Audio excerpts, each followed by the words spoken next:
Asalaamu calaykum waraxmatullaahi wabarakaatu. Daawasho wanaagsan meel kastoo aad joogtaan. Halkanna waa TV-geenii AHA. Galab wanaagsan, maalin wanaagsan, xilli kastoo idin tahayna waanu idin salaamaynaa. Waxaynu maanta ku soo qaadanaynaa barnaamij gaar ah aynu kaga hadlayno bal dooda kulul ee ka dhex taagan golaha wakiilada Jamhuuriyadda Somalilan ee ku saabsan hantida qaranka Jamhuuriyadda Somalilan laga lunsaday iyo hanti dhowrihii guud ee qaranka oo loo yeedhay. Maxaa la weydiiyey? Muxuu ku jawaabay?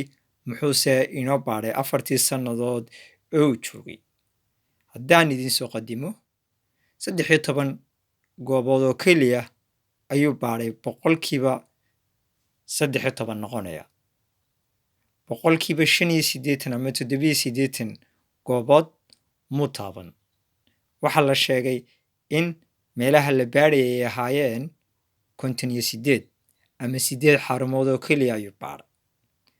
Baadhitaanka iyo hantida qarankoo la dabagalaa ma taabato ragga mucda leh ama dadka magaca leh la yaqaano. Waxaa la weydiiyey su'aalo fara badan oo ku saabsan maxaad u dabageli weyday waxyaalihii saxda ahaa.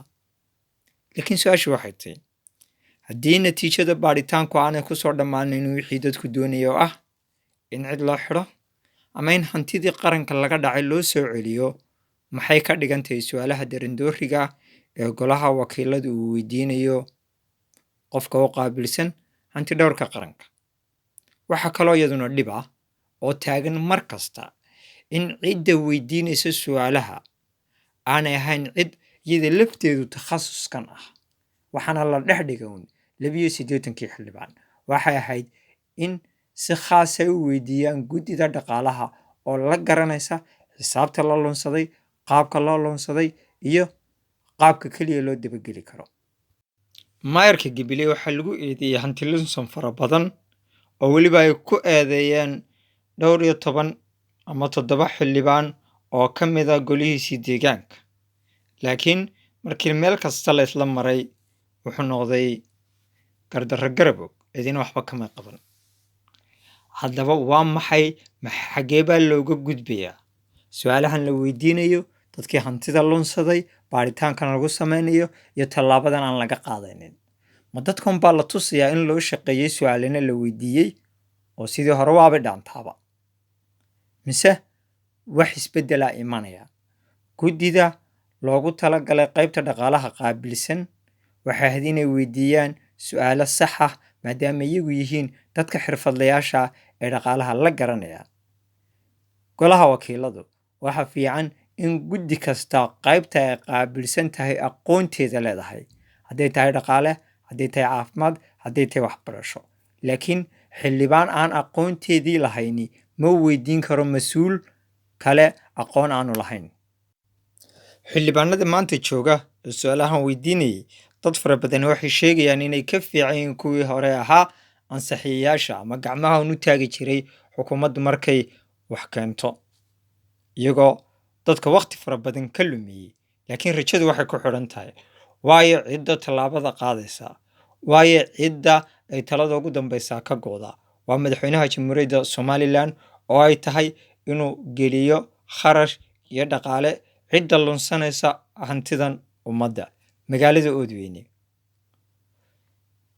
rii ku baxaya $500,000 ayaa inta khasnada dowladda laga saaray ayaan dadkiina biyo helin.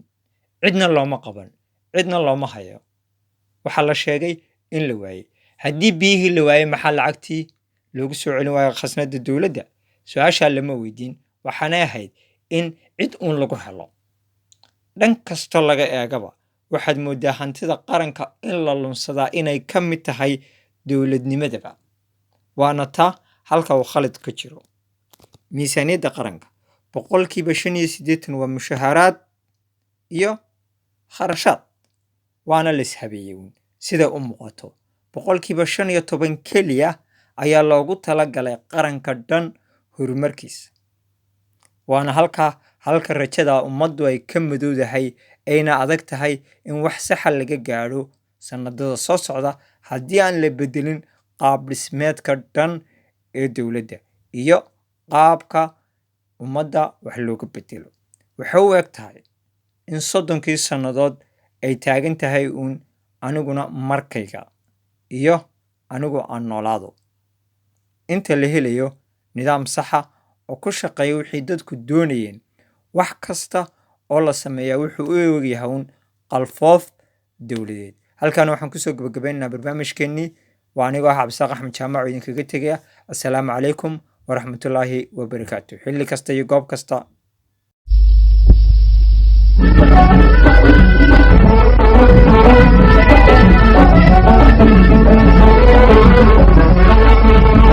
durka laga cabaa kiis lagu dabaasha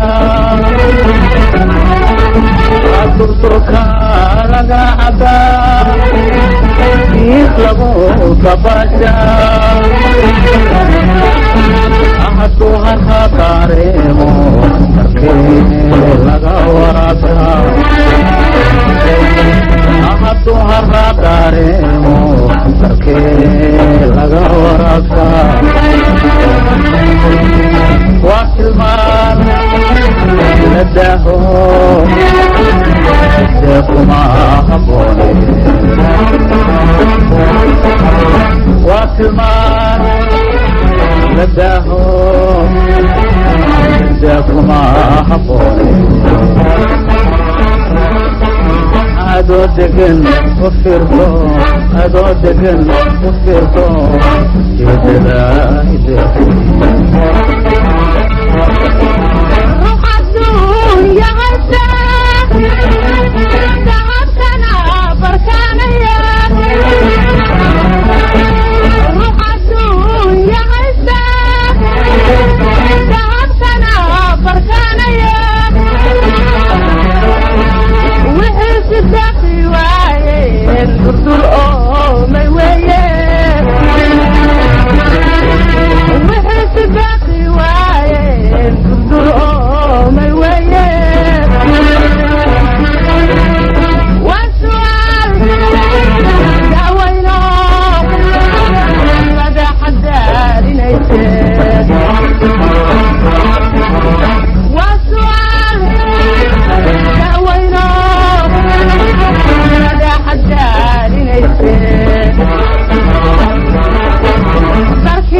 أخذك عذور دلايو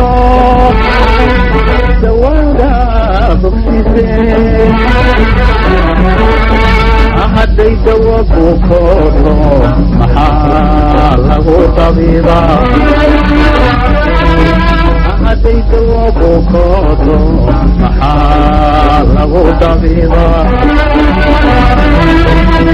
واتلمان لداهو اداكما هبوني واتلمان لداهو اداكما هبوني أدو دقن وفرقو أدو دقن وفرقو